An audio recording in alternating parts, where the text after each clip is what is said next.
28. decembris, gada pēdējā spēle Arēnā Rīga, kad Rīgas Dinamo pretinieki ir Kaspara Daugaviņa pārstāvētā un Pētera Skudras, kā arī Ģirta Ankipēna trenētā Nižņī Novgorodas Torpedo komanda, kuru uz Rīgu ir ieradusies pēc sāpīga zaudējuma Bratislavā, kur atzina vietējā Slovana pārākuma rezultātu 0-3. Pēc oficiālas informācijas Torpedo komanda bija ļoti uzņēmības un apņēmības gatava šovakar Arēnā Rīga izcīnīt uzvaru un mājup doties ar 3 punktiem, jo ņemot vērā, ka priekšā ir gada nogales, gadu mijas svētki, tad komandā bija apsolītas vairākas brīvdienas, ko, diemžēl, bet mūsu pretinieki šovakar Arēnā Rīga godam arī nopelnīja. Spēles pirmajā trešdaļā, pirmie vadībā jau spēles 5. minūtē pēc Armanda Bērziņa noraidījuma. Realizējot skaitlisko vairākumu izvirzās viesi. Un 18. minūtē rezultāts uz tablo, diemžēl, bet kļūst jau 0-2 Torpedo komandas labā. Spēles otrajā trešdaļā komandas apmainījās ar vairākiem bīstamiem vārdu gūšanas momentiem, bet statistikas radītājos tika ierakstīti tikai 2 noraidījumi. Kaspars Daugaviņš tika noraidīts, kā arī mūsējiem Gunārs Skvorcovs. Rezultāts uz tablo pēc nospēlētām 2 trešdaļām joprojām 2-0 Torpedo komandas labā. Trešajā trešdaļā mūsējiem metās atspēlēties, bet diemžēl iekrita uz pretuzbrukumu un rezultātu jau pretinieki vērsa sev par labu 3-0. Tiesa gan uzreiz pēc iemetiena mūsējie iespridzināja kārtīgu atmosfēru šeit Arēnā Rīga un Gunārs Skvorcovs panāca 1-3. Nomainot Joakim Eriksonu pret 6. laukuma spēlētāju, mūsējie zaudē ripu un jau 4. vārti krīt Rīgas Dinamo Morī, kad vārtos neviena nav, un spēles rezultāts ir 4-1 Torpedo labā.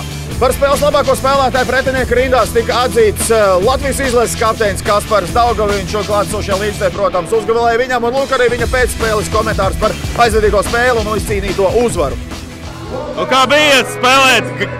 Rīgas Dinamo šī ir gada pēdējā spēle, kā bija Rīgā spēlēt pilnu tribiņu priekšā? Ļoti laba atmosfēra, pilna halla. Patīkam būt mājās savu draugu ģimenes priekšā, un svarīgi ļoti uzvar mums. Pašam šodien 2 piespēles, droši vien, ka gribējās gūt vārdus, bet vienalga tika atzīts par labāko spēlētāju. Kas pietrūka Dinamo, lai uzvarētu? Es nezinu, laikam mēs ļoti labi paši spēlējām, šodien nedavām daudz iespējas. Trešajā varbūt drusciņā viņi sāk spiest, bet pa lielam kontrolējām spēli un nedavām brīvu spēli viņam šodien.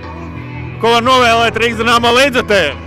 Labākie līdzekļi pasaulē, turpināt atbalstīt komandu un gan jau būs uzvars arī šeit. Paldies! Pēc zaudētām spēlēm gluži ierasts klusums valdīja Rīgas Dinamo ģērbtuvē, bet uz sarunu mēs aicinājām vienīgo vārtu autoru Gunāru Skvorcovu. Varbūt no vienas puses viegls jautājums, no otras puses tomēr ļoti grūts, bet kāpēc šodien neizdevās? Turklāt, Arēna vispārdod 10,300 līdzjutēju rekordu šosezonu, viss atmosfēra, priekšnosacījumi bija. Kas pietrūka? Liels paldies līdzjutējiem, kad atnāca. Pietrūka, viņi iemet vairāk nekā mēs, kas pietrūka, es nezinu.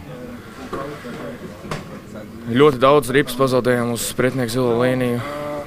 Bija jāspēlē, varbūt vairāk ar iemešanu iekšā. Un paši izveidojam ļoti maz momentus. Tā kā, tas arī bija iemesls, kāpēc zaudējām. Kāda bija gatavošanās pirms spēles, jo zinājām, ka Torpedo pēdējās 10 spēlēs ir vairāk zaudējuši nekā uzvarējuši. Šeit ir atbraukuši arī pēc zaudētas spēles Bratislavā, kur viņi atzina Slovanu pārākumu ar 0-3. Kāds bija pamatnostājs pirms šīs spēles? Gatavojamies kā ierasts. Mēs nezinājām, kas tur ko viņi zaudējuši, vinnējuši. Varbūt kāds, kas tur kaut kur seko līdz kādam, bet pārsvarā tādas lietas neapspriešam, ko viņi darījuši pirms tam. Nebija arī īpaši gatavošanās. Gatavojamies kā visiem komandām. Šobrīd tā situācija turnīra tabulā varbūt ir par iemeslu, kad nesenāk parādīja to labāko sniegumu mājās, ir īpaši spēlējot. Nevar būt tas iemesls. Paši esam tajā ielīduši un pašiem jāielien ārā. Vēl nekas nav zaudēts un darīsim visu, ko varēsim. Skaidrs, ka šobrīd pēc zaudētām spēlēm tā noskaņa ģērbtuvē paši dzirdam, kad ir pilnīgs klusums, bet pats teica, ka nekas nav zaudēts. Nākamā spēle jau janvārī. 9 mājas spēles, kārtīgs maratons, vai tam būsim gatavi? Viennozīmīgi būsim gatavi. Nāciet, atbalstiet un viss būs kārtībā. Diemžēl, bet klātesošos 10,300 līdzjutējus. Mūsējiem šovakar neizdevās iepriecināt, bet Rīgas Dinamo vārdā sakām visiem klātesošajiem milzīgi paldies, ka ieradāties un uzstādījāt šīs sezonas apmeklētības rekordu. Un šovakar mēs pie Arēnas Rīga kasēm varējām izkarināt zīmīti biļetes ir izpārdotas. Tāpat turpināsim atbalstīt Rīgas Dinamo jau nākamā 2016. gada Rīgas Dinamo Arēnas Rīga mājas spēlēs. Pavisam, dargie draugi, mums ir jāsagatavojās kārtīgām maratonam. 9 mājas spēles janvāra mēnesī. Rīgas Dinamo gatavosies.